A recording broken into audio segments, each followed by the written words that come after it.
Fala tropa, tô na área para trazer as análises dessa terça-feira, dia 22, tá? Uma terça-feira recheada de jogos, porque teremos qualificação da Champions League, né? Eu não tinha comentado antes a primeira fase dessa qualificação, porque nós tínhamos ali equipes de campeonatos inferiores, né?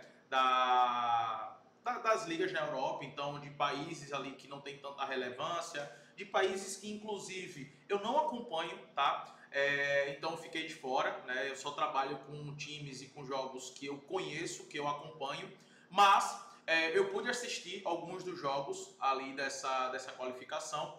E trazendo agora para essa nova fase, né, para essa segunda fase, a gente já tem a introdução de times, né, de ligas ali que não são as ligas principais, são ligas menores, só que são ligas relevantes. São times que a gente vê constantemente na própria Champions League, né? Na fase de grupos, agora na fase de liga, como por exemplo o Copenhague, o Estrela Vermelha, então o Malmo, né? São equipes que sempre estão aparecendo ali. E aí sim são equipes que eu conheço, são equipes que eu acompanho nas suas ligas nacionais. Eu sei que as ligas são superiores, como é o caso aqui do Copenhague, que vai enfrentar o Drita, e eu vou comentar com vocês. E além disso, né, teremos o Vasco tentando reverter o placar de 4-0 contra o Del Valle em casa, teremos o Bahia contra o América de Cali, valendo vaga, teremos Série B, né? E eu fiz aqui um planejamento para vocês, onde eu vou estar analisando e compartilhando algumas dicas para vocês de apostas nessa terça-feira, tá? Se você não está no clube dos 5%, é importante que você esteja. O link está aqui na descrição. Entre no final de semana a gente fez 6,55 unidades só no sábado e no domingo, tá? O que isso significa? Que se você estivesse utilizando R$100 por aposta, você estaria com R$655 de lucro, tá? De lucro. Assim, resultado absurdo no final de semana. E acabamos de implementar um novo método no Clube dos 5%, onde vai potencializar muito os ganhos, né? Que além das apostas de pré-jogo que a gente faz, das apostas na Bet365, foi introduzido agora no clube. Eu estou trabalhando também agora com o trading, tá? Então, no trading a gente consegue diminuir ainda mais o risco, ser mais assertivo e, cara, nos últimos meses tem sido até mais lucrativo. Então, imagine, a gente já tem o pré-jogo que é muito lucrativo, introduzindo o trading também, cara, vai ser assim algo que eu não tenho dúvidas que vamos lucrar muito, tá? E eu espero que você esteja lá dentro para lucrar junto com a gente. É isso que eu espero, beleza? Então, o link tá na descrição. Curte o vídeo, se inscreve no canal, que todo dia tem planejamento e análise detalhada aqui para vocês, beleza? Vamos lá. Começando aqui com os favoritos que eu listei, né? Vai ter um jogo pela manhã do Qingdao contra o Beijing Guoan, tá? Galera, nós não temos ainda, no momento que eu estou gravando esse vídeo, nenhuma casa de aposta ainda abriu o mercado para esse confronto. Eu não sei também, né, qual a odds que vai abrir. Mas aqui o que eu quero destacar é o favoritismo do Beijing Guoan, beleza? Então eu não fiz nada no pré-jogo, até porque a gente não sabe da odds, ainda não abriu. Mas eu vou acordar cedo, 8 horas da manhã, né, para acompanhar esse jogo e estar de olho na possível vitória do Beijing Guoan. Um ponto que eu quero que vocês levem em consideração na hora que estiver acompanhando esse jogo, caso vocês queiram, né, da Copa da China, é a escalação do Beijing Guoan, se vai com o time titular, porque no final de semana eles tiveram um jogo duro e acabou até sendo derrotado pelo Shenhua, né, e é uma briga direta pelo título. Eles vêm numa sequência muito forte de vitórias, tá vendo aqui, ó, vinha de 10 vitórias consecutivas e acabou perdendo para o Shenhua por 3-1, né? A nossa aposta aqui nesse jogo foi ambos marcam. Para esse confronto aqui, eles são bem favoritos, né? Tanto que se a gente para olhar o retrospecto entre eles, os últimos jogos entre eles, 1-0, aí teve esse 2-2, 4-1, 4-1. Mais 3 vitórias e um empate do Beijing Guoan. Então não precisa falar muito aqui sobre favoritismo, que é claro, tá? A única coisa que tem que olhar é a escalação, se vai com o time titular, justamente porque eles tiveram um jogo duro agora no final de semana e terá outro jogo duro, né, de um time que também está brigando pelo título agora no final de semana que vem. Então a gente precisa só observar a escalação, mas eu gosto de estar de olho na possível vitória do Beijing Guoan e no mercado de gols também é interessante, beleza? Outro favorito que eu listei aqui, na verdade eu vou falar logo de 3, né, favoritos que nós temos. O Estrela Vermelha, que vai estar jogando aqui contra o Lincoln Red, tá? O Estrela Vermelha, cara, no Campeonato Sérvio eles doutrinam, né? eles comandam, eles são campeões com antecedência, eles atropelam os adversários, isso é um fato, né? Isso é um fato. E sempre vira e mexe quando a gente olha, eles estão lá na fase de liga, o Estrela Vermelha, né? Na Champions League, era na fase de grupos, agora na fase de liga. Então, assim, é uma equipe muito qualificada, eu não conheço, confesso que eu não conheço tanto o Lincoln Red, mas a gente sabe da qualidade do Estrela Vermelha, até na competição da própria Champions League, né? Nos jogos que tem contra adversários das principais ligas ali da Europa. É um time que costuma bater de frente, é um time que costuma ser muito ofensivo, então eu não espero menos do que isso, tá? Contra um time de Gibraltar, então o favoritismo é do Estrela Vermelha, deve vencer esse jogo e gosto da vitória do Estrela Vermelha. Eu sei que tá pagando pouco, né? Você pode levar para o ao vivo e ficar de olho numa possível vitória no primeiro tempo, mas eu gosto de utilizar essa odds em uma dupla, até porque eles estão jogando fora de casa, tá? E o Copenhague vai enfrentar o Ditra. E, cara, aqui também o nível é muito diferente, né?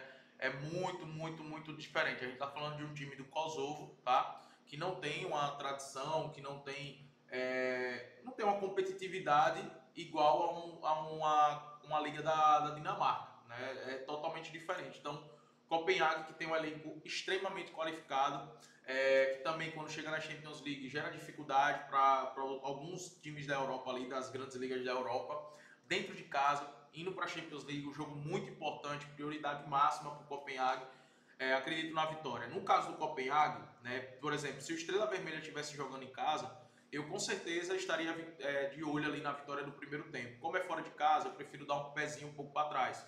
Já do Copenhague, já que vai jogar dentro de casa, aí eu gosto sim de olhar para a vitória do Copenhague no primeiro tempo, tá? No primeiro tempo. É um jogo muito importante, é um time muito mais qualificado, tá jogando em casa, então deve começar uma pressão desde o primeiro minuto. Então, no primeiro tempo, para vencer o Copenhague, é uma boa. E o Lech vai enfrentar o Breidablik, tá? No caso do Lech aqui contra o Breidablik, o Lech é favorito no confronto, vai jogar em casa. O Breidablik é um time da Islândia que na sua liga é extremamente ofensivo, extremamente ofensivo. E por ser extremamente ofensivo, é um time que deixa muito espaço lá atrás. Defensivamente é fraco pra caramba, tá? É muito fraco mesmo o Breidablik. No pré-jogo, eu gosto do mercado de gols, que tá pagando muito bem o mercado de gols, tá? O over 2, ou seja, se sair 2 gols, devolve, se sair 3 é green, né? Tá pagando bem e eu gosto para combinar em uma dupla. No caso aqui de vitória do Lech, eu coloquei ele como favorito, mas está pagando 1,30. O que foi que eu decidi aqui nesse jogo do Lech? Tá? Esperar essa valorização de odds, que eu acredito que isso pode acontecer, tá? Que deve acontecer. E eu vou esperar a valorização de odds, a uma odd chegar pelo menos 1,55, 1,60, para tomar a decisão de fazer uma entrada aqui numa possível vitória do Lech. E, obviamente, de acordo com o que o campo vai estar me mostrando, vai estar me falando se o Lech vai estar dominando o jogo ou não, tá? O Atlético Paranaense vai enfrentar o Ferroviária. Cara, o Atlético Paranaense tomou uma virada contra o Volta Redonda absurda. Deixou de chegar a 26 pontos e está aqui mais próximo do G4, um vacilo gigantesco e não pode vacilar em casa contra um adversário como a Ferroviária, tá? O Atlético Paranaense vem sofrendo muitos gols, então assim, todos os jogos do Atlético Paranaense vai ser jogos bons para gols, né? Tá pagando em 40 aqui, dá para até esperar no ao vivo uma valorização de odds, mas só odds subir para poder aproveitar. Mas é um jogo que o Atlético Paranaense não pode vacilar contra um adversário como a Ferroviária, tá? A Ferroviária nos últimos 10 jogos só venceu 2 jogos, que foi contra o América Mineiro, que está passando por uma crise muito grande, e contra o CRB em casa, né? O CRB fora de casa também cai muito de produção. Todos os outros jogos, a maioria foi derrota, inclusive vem de 1, 2, 3, 4 derrotas seguidas, né, para Paysandu, Vila Nova, Criciúma e também o Atlético. Então, assim, cara, é obrigação do Atlético Paranaense vencer esse jogo, tá? Contra a Ferroviária. É obrigação vencer esse jogo. Eu gosto de estar a favor da vitória dele. Está pagando agora 1,50, tá? Então, gosto de estar a favor do Atlético Paranaense. E também gosto do mercado de gols, tá? Gosto do mercado de gols aqui. Ferroviária é um time que costuma ser ofensivo pela necessidade de ser ofensivo, porque na maioria das vezes toma logo um gol, né? Então precisa se expor e defensivamente é muito fraco. O Atlético Paranaense também. Então um jogo favorável para gols aqui também. Galera, eu não fiz nenhuma aposta nesse jogo de pré-jogo, né? No jogo do Malmo e no jogo do Bahia, tá? Os dois são favoritos, mas está jogando dentro de casa, ou fora de casa. Então, eu prefiro trabalhar esses dois jogos de um live. Eu coloquei aqui handicap asiático e também o dupla chance, né, que é um empate ou um time, porque dependendo do que o campo estiver me mostrando, aí sim eu posso fazer uma entrada. Por exemplo, eu sei que o Malmo é muito superior do que o Rigas, tá? Se o Malmo estiver comprovando essa superioridade dentro de campo, aí provavelmente eu estarei a favor do empate anula, tá pagando aqui 1,53 agora no pré-jogo. Então tudo vai depender do que o campo estiver me mostrando, tá? Mas eu vejo o Malmo superior ao Rigas, pelo menos no pré-jogo, né? No caso do Bahia, eu estarei de olho no empate ou Bahia, dependendo também de como esteja o jogo. Óbvio que esse jogo aqui do Bahia vai ser diferente do jogo que foi na Fonte Nova. Na Fonte Nova, o América de Cali abdicou de jogar, né, deu a bola para o Bahia, ficou fechadinho lá atrás, se segurando o máximo que pudesse, né, e conseguiu arrancar o 0 a 0. Esse jogo aqui vai ser um jogo diferente, porque o América de Cali vai estar jogando em casa, então a postura deles vão ser diferente, eles vão buscar o gol, eles vão pressionar mais o Bahia, eles vão agredir mais o Bahia. Outro fator também, o Bahia no primeiro jogo entrou, poupou no primeiro tempo ali boa parte dos titulares, né? Tinham 6 reservas no time titular do Bahia. Aí no segundo tempo eles colocaram, o Rogério Ceni colocou parte da cavalaria, tanto que o jogo no segundo tempo do Bahia foi completamente diferente, Então, aqui também eu vou aguardar a escalação do Bahia. Eu não sei se o Bahia vai com o time titular aqui, tá? O Bahia, a prioridade, pelo que a gente está vendo, e é o certo, o Campeonato Brasileiro e também deve ser a Copa do Brasil, né? Então, não acredito que a Sul-Americana vai ser o foco do Bahia e por conta disso, eu não fiz nada no pré-jogo. Então, vou levar para o ao vivo, confirmar a escalação, ver o que o campo está mostrando, ver se o América de Cali, pelo fato de estar se expondo muito, vai dar brechas para o Bahia, vai dar contra-ataques para o Bahia, e aí dando esses contra-ataques, aí sim eu posso pensar no empate nula Bahia, pensar no empate ao Bahia, pensar no handicap, aí eu posso trabalhar com esses outros mercados, beleza? Trazendo aqui para o mercado de gols, selecionei alguns jogos, tá? Rangers contra Panathinaikos, aqui são equipes de qualidade, né? Para mim eu acho que é o confronto mais equilibrado em termos de grandes equipes, assim, sabe? Grandes equipes, como eu digo, nos seus campeonatos.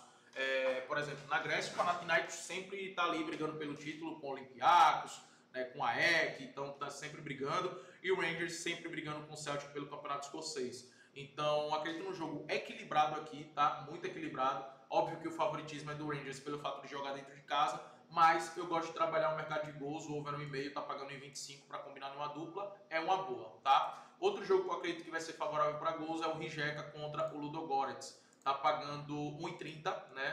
Pro over 1,5. Eu vejo com bons olhos esse over 1,5. E até não descarto aqui, ó. Cadê aqui? Não descarto o ambos marcam, tá? Eu vejo o ambos marcam também com bons olhos, muito por conta do Ludogorets, que é uma equipe extremamente ofensiva. Mas o melhor é o over 1,5 para combinar em uma dupla, beleza?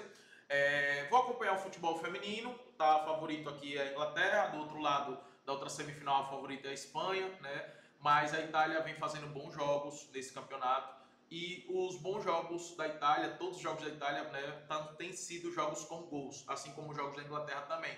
Por isso que eu gosto de olhar também para o mercado de gols, né, pro over 1,5 e não descarto também o ambos marcam, né? Só que o ambos marcam aqui eu não fiz no pré-jogo, não fiz nada na verdade nesse jogo no pré-jogo. O que é que eu vou fazer? Caso a Itália saia na frente, eu vou estar de olho nesse ambos marcam, porque a Inglaterra tem mais qualidade e é bem ofensiva. Então, se a Itália sair na frente e fizer um gol no primeiro tempo, eu vou aguardar uma valorização de odds. Caso a odds esteja ali 1,50, 1,60 e a Inglaterra esteja criando muitas oportunidades, provavelmente eu estarei de olho nesse ambos marcam, estarei fazendo esse ambos marcam. E no ao vivo eu estarei de olho na possível vitória da Inglaterra, dependendo de como esteja o jogo, né? O que o campo está mostrando. Mas a Itália já surpreendeu muitas seleções até aqui, tá? Então cuidado com esse jogo, cuidado com esse favoritismo. O único time que eu confio em ir na vitória é a equipe da Espanha, porque realmente elas são bem diferentes. E vence a maioria dos jogos, né? Então sempre vale a pena estar a favor da vitória da Espanha. Atlético contra a Curitiba, cara, o Curitiba tem uma das melhores defesas do campeonato, né? Deixa eu ver se ainda tá com a melhor defesa, porque no último jogo sofreu uma goleada. Não, ainda é a melhor defesa, ó, com 11 gols. O Grêmio Novo Horizontino tá com 2. Cara, o Curitiba tava com uma média até menor, foi porque no último jogo, né? No último jogo do Curitiba, aqui, ó, eles tomaram 5 gols. Cara, eles estão com 11 gols sofridos agora, eles estavam com 6 gols sofridos apenas na Série B. E aí, contra o Paysandu, meu irmão, saiu na frente, depois tomou uma virada rápida, já tomou o terceiro gol, aí diminuiu para 3-2 e depois tomou mais 2 gols em sequência no segundo tempo, e aí acabou perdendo por 5-2. Ou seja, durante toda a Série B, né, só tinha tomado 6 gols em 16 jogos, e aí no último jogo tomou 5, só nenhum, né? Mas foi um jogo que o Curitiba apresentou muitos problemas defensivos. Mas o meu ponto aqui, que eu vejo esse jogo favorável para gols, no over que está pagando em 50, é por conta do Atlético, tá? O Atlético em 17 jogos tem 24 gols sofridos e 20 gols marcados. Se você parar para observar os jogos do Atlético, os últimos jogos, ó, 2-1, 4-0, aí teve 1-0, 2-1, 2-1, 2-1, 1-0, 2-0, 1-0. A maioria dos jogos são jogos com gols. A maioria dos jogos eles sofrem gols, tá? E vai jogar contra uma equipe que está brigando para subir de divisão, né? E é um dos favoritos para subir de divisão. Por isso que eu vejo um jogo favorável para gols. Outro jogo que eu vejo favorável para gols é o jogo do Vasco, né? O over 1,5 vai estar pagando 1,25. Não é uma cotação ruim para você combinar numa dupla. E o ambos marcam está pagando 1,73. Eu não fiz nada nesse jogo do Vasco para esperar qual vai ser a escalação do Vasco, como é que vai estar o Vasco, a postura do Vasco, se vai largar, se já largou, ou se vai querer buscar, né, contra o Independente Del Valle. O Independente Del Valle é uma equipe qualificada, é uma equipe rápida, é uma equipe que sabe contra-atacar, tá? Joga muito bem na transição e essa transição é muito rápida, Então eu vejo o jogo favorável para gols, mas eu não fiz nada no pré-jogo, vou levar para o ao vivo para entender um pouco mais do Vasco, né? Se já largou ou se vai querer buscar alguma coisa. Se o Vasco querer buscar, vai ser um jogo muito bom para gols, tá? Muito bom para gols. E outros jogos que eu vou estar acompanhando no ao vivo vai ser o jogo do Pilsen contra o Servette, né? Um jogo que eu vou estar vendo, que o campo vai estar me mostrando. O Dinamo de Kiev é favorito contra o Spartans, mas vamos ver em campo, né? Eu também não conheço o Spartans, então jamais vou recomendar fazer algo aqui sem conhecer uma das equipes. Conheço muito bem o Dinamo de Kiev, mas não conheço o Spartans. Por isso que eu vou levar para o ao vivo. O FCSB também é uma equipe qualificada, mas eu não conheço o seu adversário, por isso também que eu vou trabalhar no ao vivo. O Slovan em casa é favorito, mas também não conheço o seu adversário, por isso que eu vou trabalhar no ao vivo. Operário e Atlético Goianiense é um jogo para mim extremamente equilibrado. O Atlético Goianiense toma gol de todo mundo. Provavelmente vou estar de olho no possível gol do Operário, né? Mas vai depender muito também. O Operário não é uma equipe confiável. Cerro Largo contra o Central Córdoba. O primeiro jogo foi extremamente equilibrado. Até me surpreendeu. Eu acreditava que o Central Córdoba venceria a partida, mas não foi isso que aconteceu. O Cerro Largo foi uma equipe muito competitiva e conseguiu segurar o Central Córdoba. Vamos ver esse jogo de volta. E Vila Nova contra o CRB. O CRB, apesar de jogar mal fora de casa, né, o Vila Nova não vive um bom momento. Então vejo o jogo também extremamente equilibrado. Essa odds para mim está errada, no sentido de o Vila Nova não está jogando tão bem assim para pagar 1,90, mas eu entendo que o CRB fora de casa também é uma equipe que não está não tem as suas melhores atuações, né, jogando fora de casa. Então é um jogo que eu vou levar para o ao vivo, tá? Espero ter te ajudado, espero ter compartilhado aqui as melhores análises para vocês. Vão para cima, conta comigo e lembra de entrar no clube para você pegar todas as minhas apostas.